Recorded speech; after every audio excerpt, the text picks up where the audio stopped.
introduction of the chapter Discovering Tut, that saga continues. Written by A.R. Williams, this chapter is about the last heir of the powerful pharaoh Destiny, Tutankhamun, who died when he was a teenager after ruling for 9 years. He died in a mysterious way.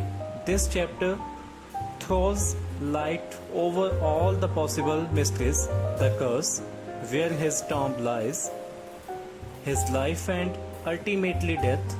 Egyptians believed that there is life after death, and that is the reason why the pharaohs were buried with wealth and everyday use items. Summary of the chapter: Discovering Tut, the saga continues, is a chapter which gives us an in-depth insight of Tutankhamun, the last ruler of the powerful pharaoh in Egypt. He was a teenager when he died, and his death was a mystery. Some imagined that he was murdered. He ruled in Egypt and its empire for centuries. In 1922, his tomb was discovered by Howard Carter, a British archaeologist. After 80 years, he was taken from his resting place for CT scan, which offers to solve the mystery of his life and death by creating a forensic reconstruction. Tut's father or grandfather, Amenhotep III, was a very powerful pharaoh who ruled over a period of 40 years. His son Amenhotep IV thrived him and began the strangest period in the history of Egypt.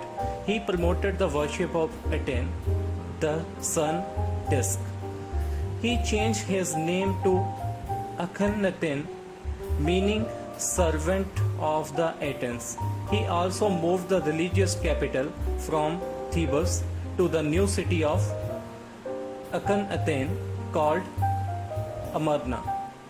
Further, he attacked Amun, a god, smashed his images and closed his temples. Another mysterious ruler succeeded him who died soon. Next, Tutankhamun, also known as Tut, sat on the throne and ruled for 9 years. He worshipped god Amun in the old ways. However, he died mysteriously.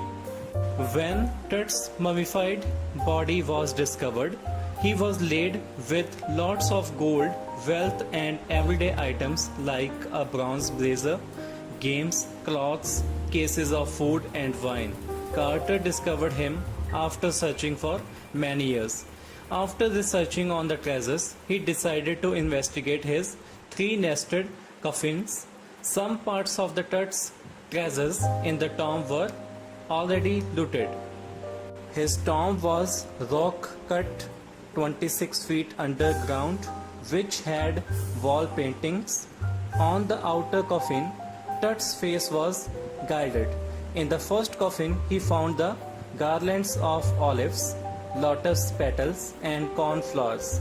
It showed that he was buried in the months of March or April. The third and final coffin put Carter into trouble. The resins used to cement Tut to the bottom of the solid gold coffin was hardened enough, making it impossible to move. He put the coffin in the sun for several hours in hope for the resins to loosen up, but it did not work. Finally, he removed the resins with the help of chisel and hammer. Carter felt he did not have any other choice. Now, his men first removed his head, then they cut off every joint. After removing the body parts, they placed it on the layer of sand in a wooden box and put it at the original place. In 1968, the mummy was x-rayed by the anatomy professor, revealed new facts. His breastbone and front ribs were missing.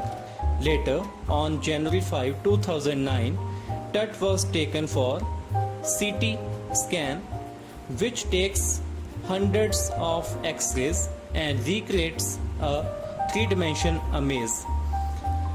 The night of the scan, the workmen carried his body from the tomb in a box. They climbed ramp and stairs and lifted it on a hydraulic trailer that held the scanner. The scanner stopped working, which paused the procedure. After using a pair of spare fans, the scan was finally done. After 3 hours, his body was taken back to his tomb, where his body is resting in place. So this was the summary of the chapter.